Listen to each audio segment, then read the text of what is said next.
লক্ষ্য নির্ধারণ করবে।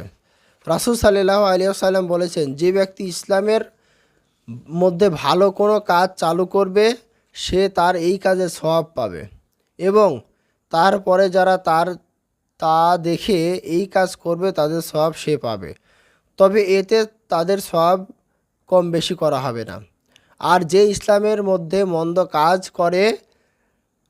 কাজ চালু করবে ওই মন্দ কাজের পাপের বোঝা তার উপর বর্তাবে এবং তারপরে যারা তা দেখে ওই কাজ করবে সে কাজের পাপের বোঝাও তাদের উপর বর্তাবে, তাদের পাপের কোনো কম বেশি করা হবে না।